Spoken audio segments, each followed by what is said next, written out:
Captain Jake Morrison sat in his command chair, staring at the screen that showed 3 massive alien ships floating just outside Earth's atmosphere.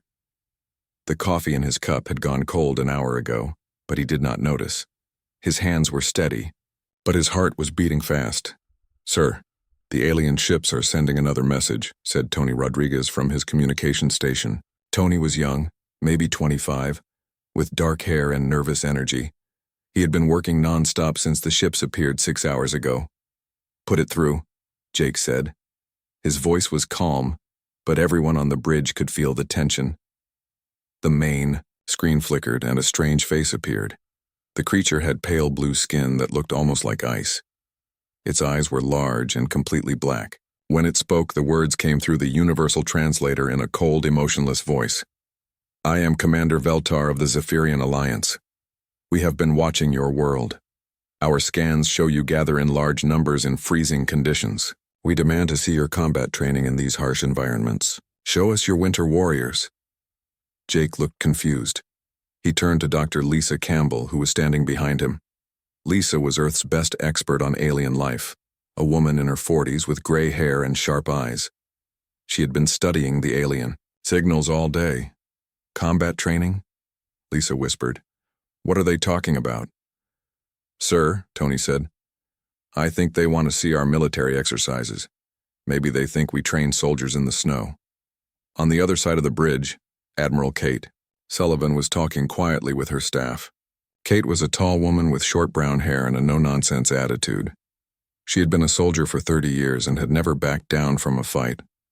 But this was different. These aliens had technology far beyond anything Earth had ever seen. "Captain Morrison," Kate said, walking over to Jake's chair, "we need to be careful here. These aliens have 3 ships, each one bigger than our largest battleship. If they want to see our winter warriors, we should show them something." Jake nodded. "But what? We don't have any special winter combat units." Lisa stepped forward. "Wait a minute. What if they're not talking about military training at all? Look at their appearance, that blue skin, those features. They look like they come from a very cold world." "So?" Jake asked. "So maybe they think any activity in cold weather is military. Maybe they don't understand the concept of sports or games." Tony's eyes lit up. "The Winter Olympics. They're happening right now in Lake Placid. Thousands of people gathered in freezing weather competing in all kinds of events." Admiral Sullivan frowned. "You want to show them figure skating instead of military exercises?" "Think about it," Lisa said. "If these aliens come from ice worlds, they might see winter as a time for war and survival. They might not understand that humans can find joy and beauty in cold weather." Jake considered this. The alien ships had not moved since they arrived, but their weapons were clearly visible. Earth's defense fleet was small compared to these massive vessels. If the aliens wanted to fight, Earth would lose quickly. "Tony, can you get a live feed from the Olympics?" Jake asked. "Yes, sir. I can patch it through our communication system and send it directly to their ships." "Do it," Jake said, "but also keep our military channels open. If this goes wrong, we need to be ready." The bridge was quiet as Tony worked at his station. His fingers moved quickly over the controls, setting up the transmission. On the main screen, they could see the alien commander waiting. "Sir, I have the Olympic feed ready," Tony said. "They're showing figure skating right now. There's also ice hockey, ski jumping, and something called curling." "Curling?" Admiral Sullivan asked. "What the hell is curling?" "It's a sport where people slide stones across ice," Lisa explained. "Very strategic, actually." Jake took a deep breath. "Send the transmission, let's see what happens." The screen split in 2. On one side was Commander Veltar, waiting with his cold black eyes. On the other side was a view of the Olympic ice rink, where a young woman in a sparkly blue dress was spinning gracefully across the ice. "Commander Veltar," Jake said, "we are transmitting our winter activities as requested. These are humans in freezing conditions, as you wanted to see." The alien commander said nothing. His eyes focused on the screen showing the figure skater. The woman landed a perfect jump, and the crowd cheered loudly. She smiled and waved to the audience. Commander Veltar's expression did not change, but he leaned forward slightly. What is this? Why is the human spinning without purpose? Why do the others make noise? Is this some form of psychological warfare? Lisa stepped closer to the communication station. Commander, this is what we call figure skating. It is a sport. The human is performing for art and competition, not for war. Sport? The alien repeated. Art? These words do not translate properly on the Olympic feed. The camera switched to show ice hockey. Two teams of players were fighting for control of a small disc, skating at high speed and bumping into each other. The crowd was cheering even louder. Now this looks more like combat, Commander Veltar said. But why do they stop when one falls? Why do they not finish the defeated enemy? Jake and Lisa exchanged looks. This was going to be harder than they thought. Commander, Jake said carefully, humans have rules in our competitions. We compete for fun and honor, not to hurt each other. The alien was quiet for a long moment. In the background, they could hear other alien voices speaking in a language the translator could not handle. We will observe these activities, Commander Veltar finally said. Do not interfere. We must understand what we are seeing. The transmission ended, leaving the bridge in silence. Jake looked at his crew, then at Admiral Sullivan. Well, Jake said, at least they're not shooting at us yet. Yet, Admiral Sullivan replied grimly. Outside the windows of the command center, the three alien ships hung in space like dark clouds, watching and waiting. Whatever happened next would determine the future of human-alien relations, and it all depended on winter sports. Commander Veltar stood in the observation deck of his ship, watching the screens that showed human activities on the ice world below. His pale blue skin seemed to glow in the dim light of the command center. Behind him, two other alien species watched the same feeds with growing confusion.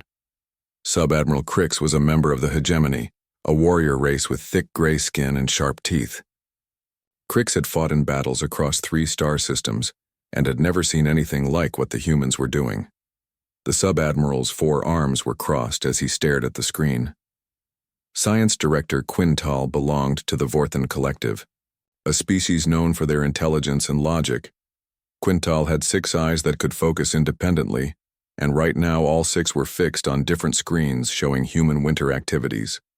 The Science Director's thin, green body was perfectly still as data flowed through the analytical implants in their brain. This makes no sense, Crix growled in his rough voice. Look at this display of, what did they call it, figure skating? On the main screen, Amy Peterson was performing her routine. She wore a red dress that sparkled under the bright lights. Her movements were smooth and graceful as she glided across the ice. She jumped high into the air, spinning 3 times before landing perfectly on one foot. The human launches herself into the air with no tactical advantage, Veltar said slowly. She spins without purpose, and when she lands, she does not attack. She merely continues moving in patterns. The crowd in the arena was cheering loudly. People were standing and clapping. Some were crying with joy. When Amy finished her routine, she smiled widely and bowed to the audience. Flowers were thrown onto the ice. Why do they throw vegetation at her? Quintal asked in their flat, emotionless voice. Is this some form of ritual sacrifice? Crix pointed one of his 4 arms at another screen. And look at this activity. The humans slide down a mountain on thin boards flying through the air, but they do not carry weapons. They do not attack the mountain, they simply play. The screen showed Chris Baker on the snowboard halfpipe. Chris was a young man with blonde hair and a bright smile. He rode his board up one side of the curved track, launched into the air, spun his body in impossible ways, then landed smoothly and rode up the other side. The crowd cheered every time he went airborne. The human appears to enjoy the danger, Veltar observed. But there is no enemy to defeat, no territory to claim, no resources to capture. For 3 hours, the aliens watched in silence. They saw ice hockey, where players fought for control of a small disc but helped each other up when they fell. They saw ski jumping, where humans launched themselves off huge ramps just to see how far they could fly. They saw curling, where teams slid heavy stones across ice with careful precision. On Earth's orbital station, engineer Sam Wright was monitoring the alien ships. Sam was a tall man with red hair and glasses. He had been tracking alien communications all day, but something strange was happening. "Maria," Sam called to his partner. "Come look at this." Pilot Maria Santos floated over to Sam's workstation. Maria was a small woman with dark hair tied back in a ponytail. She had been flying spacecraft for 10 years and had never seen anything like these alien vessels. "What is it?" Maria asked. "The alien ships have gone completely quiet," Sam said, pointing at his instruments. 6 hours ago, they were sending constant signals between their ships, military communications, status reports, tactical discussions. Now, nothing. Nothing at all? Well, not nothing. But the signals are different. Instead of sharp, quick military transmissions, they're sending long, slow data streams, almost like they're sharing video files. Maria looked at the readings. Maybe they're analyzing the Olympic footage? For 6 hours straight? What could be so interesting about figure skating and ice hockey? Back on the alien command ship, Commander Veltar was asking himself the same question. He had called a meeting with the other 2 species leaders. This was unusual. The 3 races had been in a Cold War for over 200 years. They rarely spoke except to exchange threats or negotiate temporary truces. "I have observed the human winter activities for many hours," Veltar began.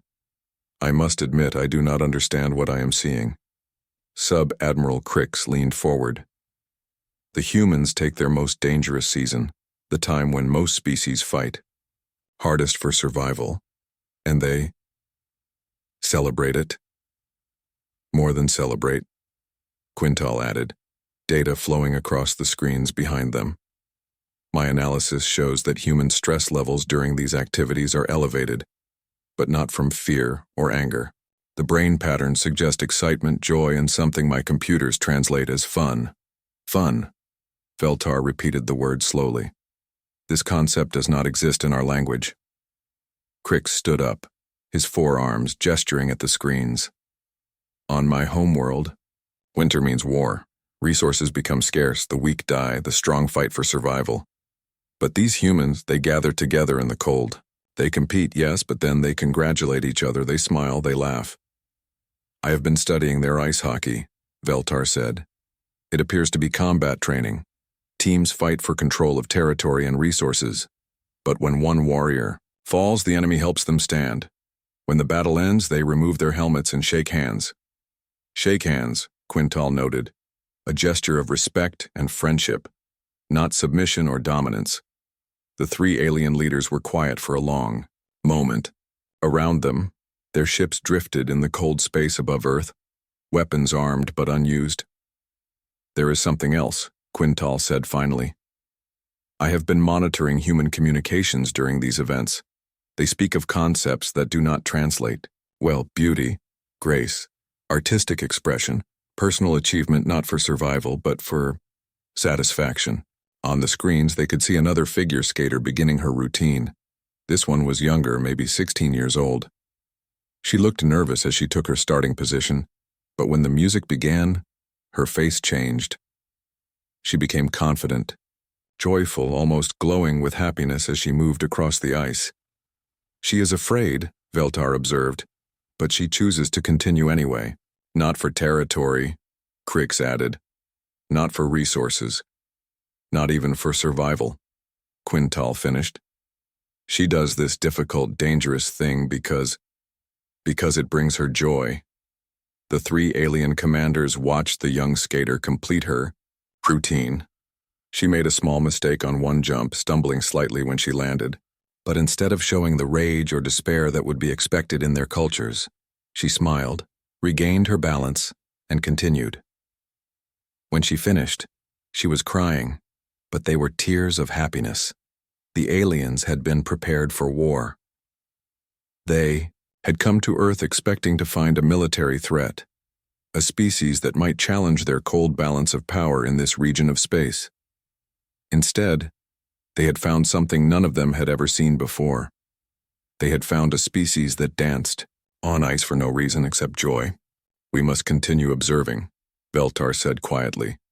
I believe we are seeing something that will change everything we thought we knew about winter worlds. In the space around Earth, 3 warships continued their watch, but their weapons remained silent. Something was happening that none of them understood, something that might be more powerful than any military force they had ever encountered. The humans were teaching them that ice could be beautiful. Commander Veltar had not left his observation post in 12 hours. His pale blue skin was even paler than usual, and his large black eyes were fixed on the screens showing human winter activities. Something was happening to him that he did not understand. His chest felt tight, and his thoughts kept returning to the same questions over and over again. On the main screen, a hockey game was in progress. 2 teams of humans were fighting for control of a small black disc. They moved fast across the ice, hitting each other with their bodies using long sticks to battle for the disc. To Veltar's military mind, it looked like organized warfare. But then something happened that made him lean forward. One player was hit hard and fell to the ice. He did not get up immediately. Instead of continuing the attack, both teams stopped playing. Players from both sides skated over to check on the fallen human. An enemy player, someone who had been fighting against the fallen man just moments before, helped him stand up. "This is impossible," Veltar whispered to himself. "In battle, you do not help your enemy." The game continued, but Veltar noticed something else. When it ended, the players from both teams lined up and shook hands. Every single player congratulated every player from the other team. Some were smiling. Some were talking and laughing together. "They fought like warriors," Veltar said aloud, "but they end like friends." In another part of the ship, Sub-Admiral Crix was having his own moment of confusion. The gray-skinned warrior was watching curling, a sport that seemed simple, but was actually very complex. Teams of humans were sliding heavy stones across the ice, trying to place them in specific positions. Other team members used brooms to sweep the ice in front of the stones, changing their path. "This requires great strategy," Crix muttered, all 4 of his arms moving as he analyzed the game. Each stone placement affects the next. The team must think many moves ahead, like a battle plan. But what confused Crix was the atmosphere. The players were calm and focused, but they were also clearly enjoying themselves. When one team made a good shot, the other team would nod in approval. When someone made a mistake, their teammates would pat them on the back and encourage them. "Where is the anger?" Crix asked himself. "Where is the rage of defeat? The pride of victory?" On his home planet, any competition was a matter of life or death. The winners survived and grew stronger. The losers were shamed and cast out. But these humans seemed to find value in the competition itself, not just in winning. Science Director Quintal was analyzing ski jumping with all 6 eyes, focused on different aspects of the sport. The mathematical precision fascinated the analytical mind of the Vorten. Humans were launching themselves off huge ramps, flying through the air for incredible distances, then landing on steep slopes. "The calculations are perfect," Quintal said to the empty room. "Wind speed, body position, takeoff angle, landing trajectory. These humans have mastered the physics of flight." But what made no sense to Quintal was the purpose. The humans were not trying to reach a destination. They were not escaping from danger. They were not attacking an enemy. They were flying simply to fly, pushing themselves to go further and higher than anyone had gone before. "They risked their lives for numbers on a scoreboard," Quintal said, reviewing the data. "But the numbers have no survival value, no tactical advantage, no resource gain." The science director paused the video feed and watched one jumper over and over again. The human flew off the ramp with perfect form, soared through the air like a bird, and landed smoothly far down the slope. When the distance was announced, the crowd cheered. The jumper raised his arms in celebration, his face showing pure joy. He is happy, Quintal realized.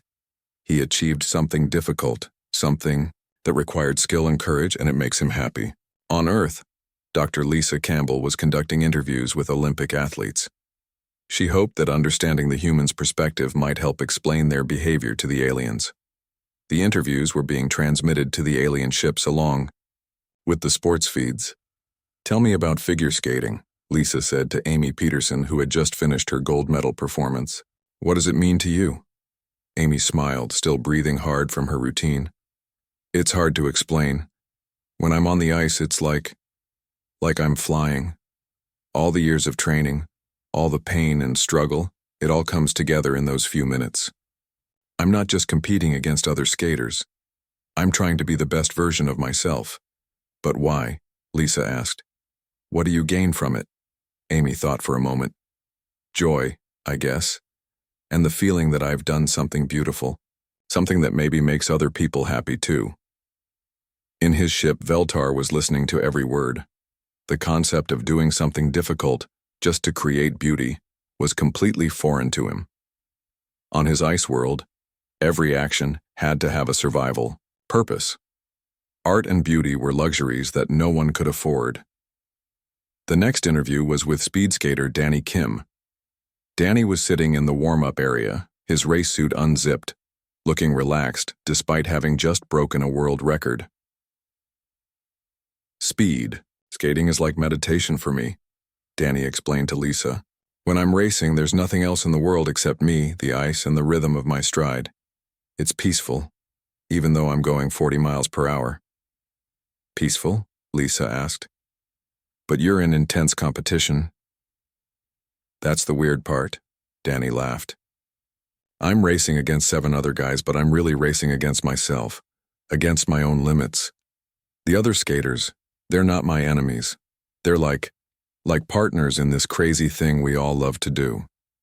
Sub-Admiral Crix was listening to this interview with growing confusion. Partners? He said aloud. They compete against each other, but they are partners? The final interview was with biathlete Rachel Stone. Rachel was explaining how her sport combined cross-country skiing with rifle shooting. The hardest part, she said, is controlling your heart rate. You ski as fast as you can, your heart is pounding, your lungs are burning. Then you have to stop and be perfectly calm to shoot accurately. That sounds like military training, Lisa observed. Maybe, Rachel agreed. But it's not about fighting anyone.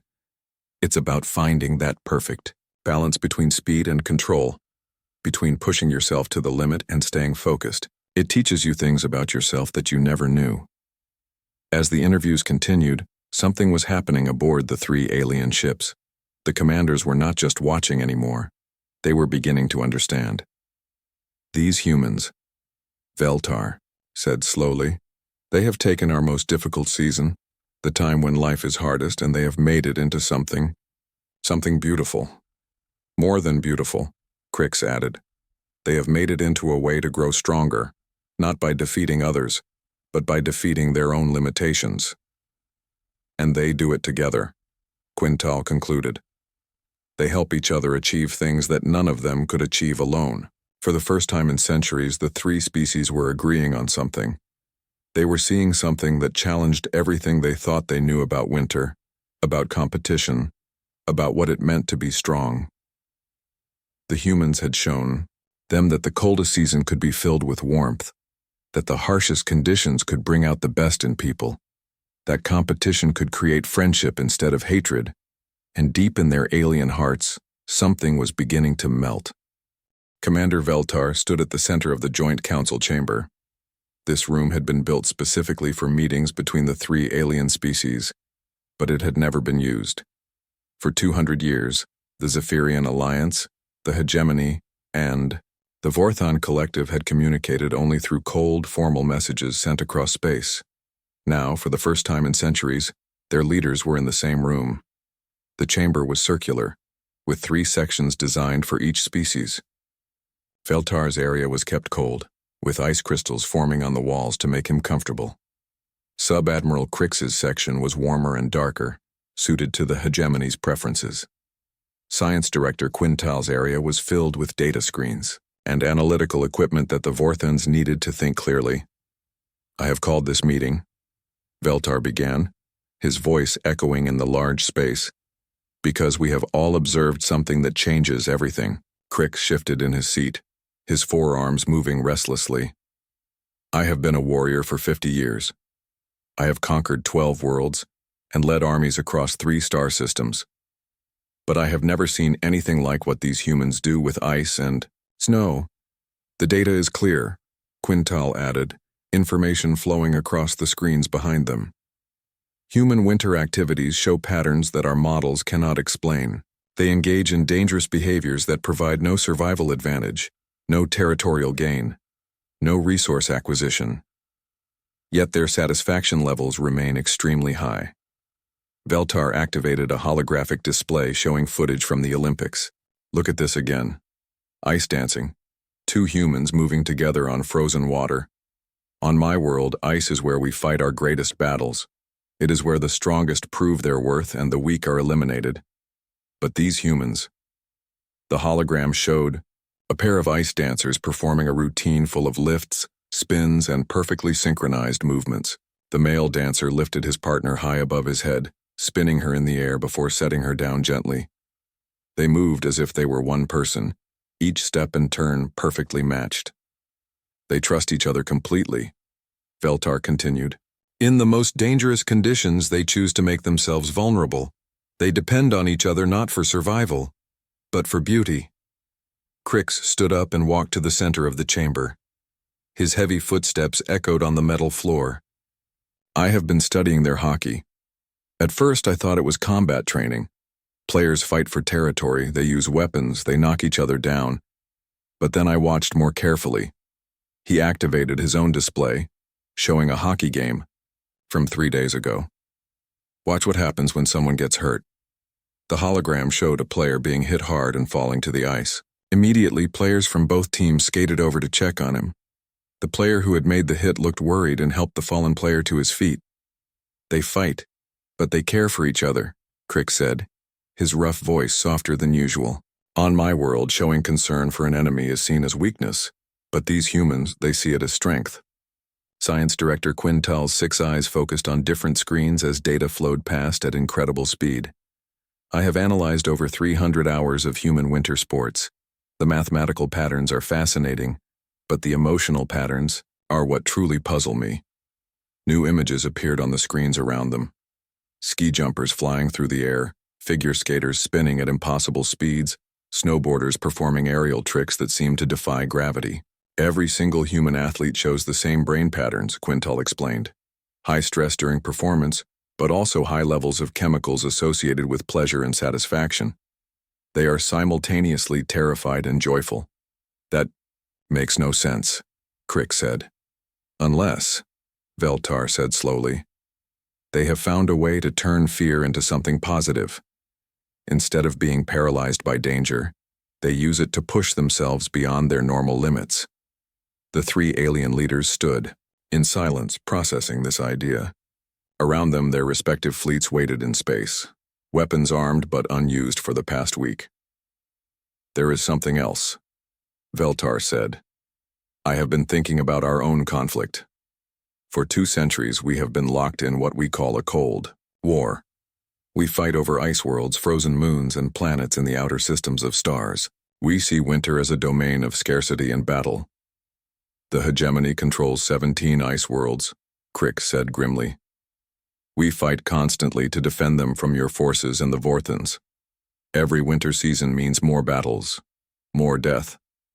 My people have built our entire civilization around the analysis of winter warfare, Quintal added.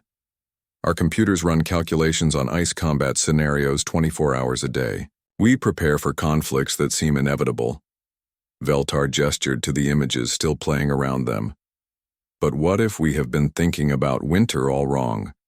What if cold worlds are not meant to be domains of war, but domains of this?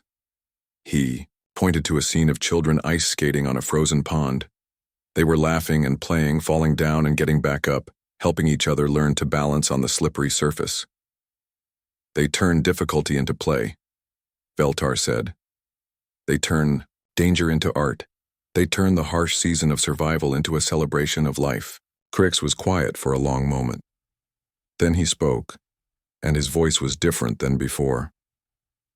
My grandson was born last winter. I have not seen him because I have been preparing for war against your people. But watching these humans, I wonder, what it would be like to teach him to play on ice instead of fight on it. My homeworld has the most beautiful ice formations in our sector, Quintal said. Crystal caves that sparkle like diamonds. But we use them only as military bases. I had forgotten that they were beautiful until I saw human figure skating.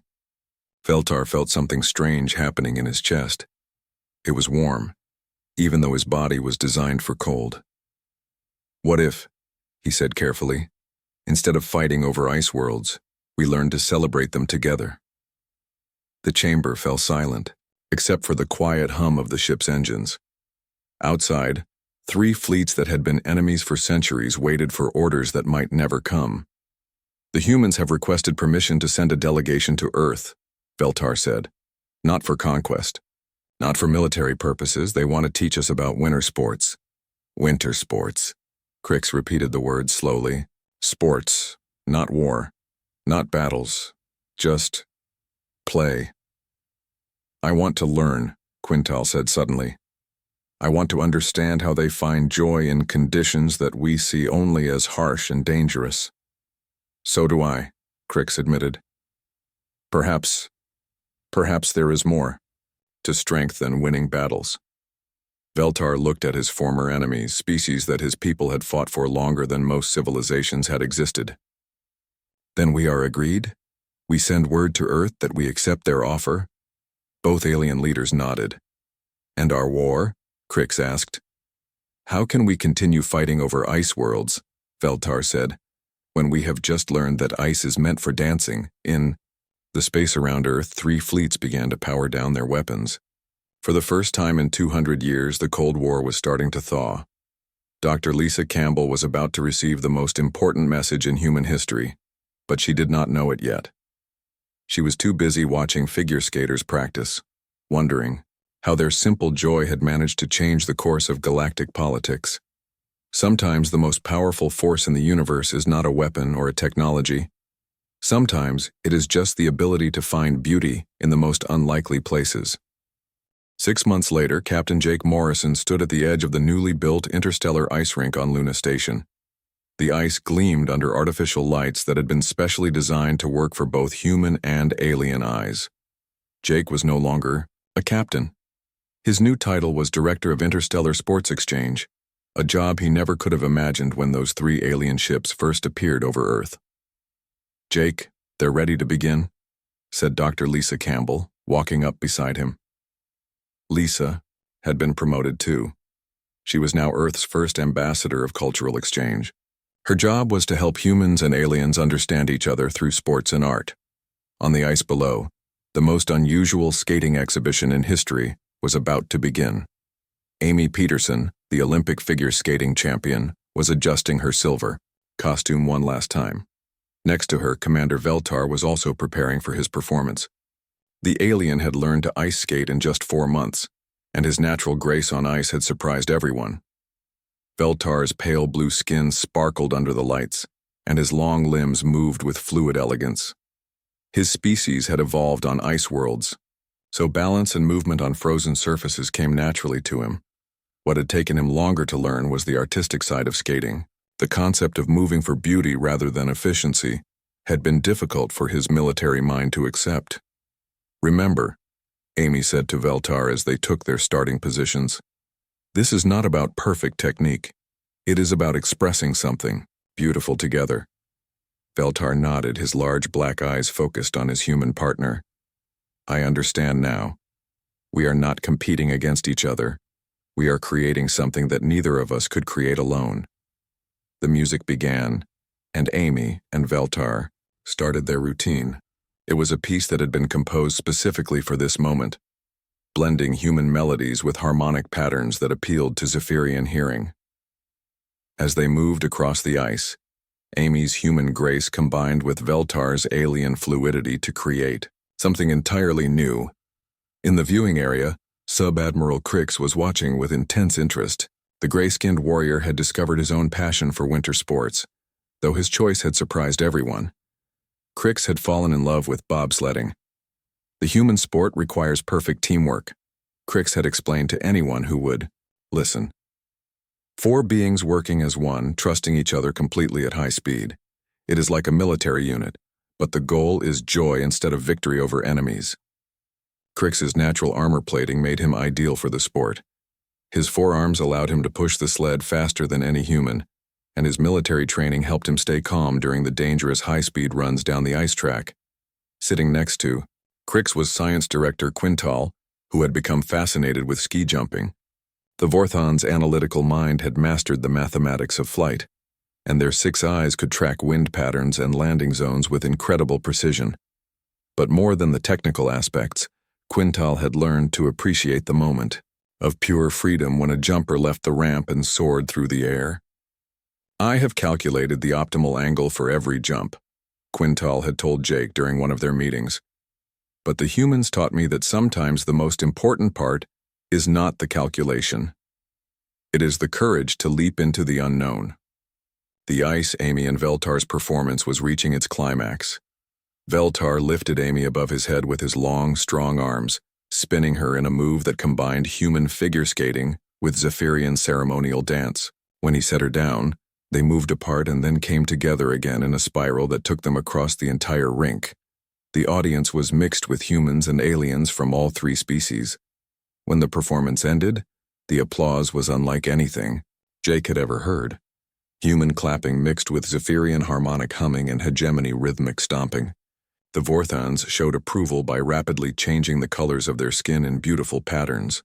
Amy and Veltar bowed together, and Jake could see tears on both their faces. It had taken months of practice and patience, but they had created something that spoke to every species present. "Ladies, gentlemen, and honored alien guests," Jake announced over the station's communication system, "this exhibition marks the official opening of the first Interstellar Winter Sports Complex." The complex was more than just a sports facility. It was a symbol of what could happen when different species chose cooperation over conflict. The ice rink was only the beginning. Plans were already in motion for ski slopes on Mars, bobsled tracks on Europa, and curling facilities on Titan. But the most important development was political. 3 weeks ago, the leaders of all 3 alien species had signed the Ice Accords on Earth. The treaty officially ended their Cold War and established shared winter sports facilities on neutral worlds throughout their region of space. "The Accords are more than a peace treaty," Admiral Kate Sullivan had explained to the Earth Council. "They represent a completely new way of thinking about winter worlds. Instead of fighting over them, the aliens are going to turn them into recreational areas for all species." The ceremony continued with demonstrations of various winter sports. Human athletes worked alongside alien participants, teaching and learning from each other. Chris Baker, the snowboarder, was giving lessons to young Zephyrians who could naturally balance on frozen surfaces, but had never thought to use that ability for fun. Danny Kim, the speed skater, was working with hegemony engineers to design new types of ice that would be perfect for high-speed skating. The hegemony's natural speed and endurance made them incredible speed skaters once they learned the technique. Rachel Stone, the biathlete, had become an instructor for Vorthon athletes who loved the precision and mental discipline required for her sport. The Vorthon's analytical minds made them natural marksmen, and their multi-limbed bodies gave them advantages in cross-country skiing. As Jake watched the various activities happening around the complex, he felt a deep sense of satisfaction. Earth had made first contact with alien species, and instead of war or conquest, the result had been friendship and shared joy. Dr. Lisa Campbell joined him at the observation window. "Hard to believe it all started with them thinking the Olympics were military exercises," she said. "Maybe they were not completely wrong," Jake replied. "Winter sports do require many of the same qualities as military training: courage, discipline, teamwork, the ability to perform under pressure. But with a completely different goal," Lisa added. "Instead of defeating enemies, the goal is to overcome your own limitations and create something beautiful." Below them, the skating exhibition had ended and aliens and humans were mingling on the ice. Children from all species were learning to skate together, falling down and helping each other up, laughing at their mistakes and celebrating their successes. "You know what the best part is?" Jake said, watching a young human girl teaching a Zephyrian child how to stop on ice skates. "This is just the beginning. In a few years, we will have the first Interstellar Winter Olympics. Athletes from dozens of worlds competing together. Competing together, Lisa repeated. I like that phrase better than competing against each other. Far above them, Earth hung in space like a blue and white marble. The planet that had once seemed so isolated was now the center of a growing network of worlds connected by sport, art, and the simple idea that winter could be beautiful. The Cold War was over. The age of winter sports had begun. And throughout the galaxy, ice was no longer a symbol of conflict but a canvas for joy. In the end, humanity's greatest gift to the universe was not advanced technology or military might. It was the ability to find wonder in harsh places and to turn survival into celebration. The aliens had come to Earth expecting to find warriors. Instead, they had found teachers who showed them that the strongest thing in the universe might just be the courage to play.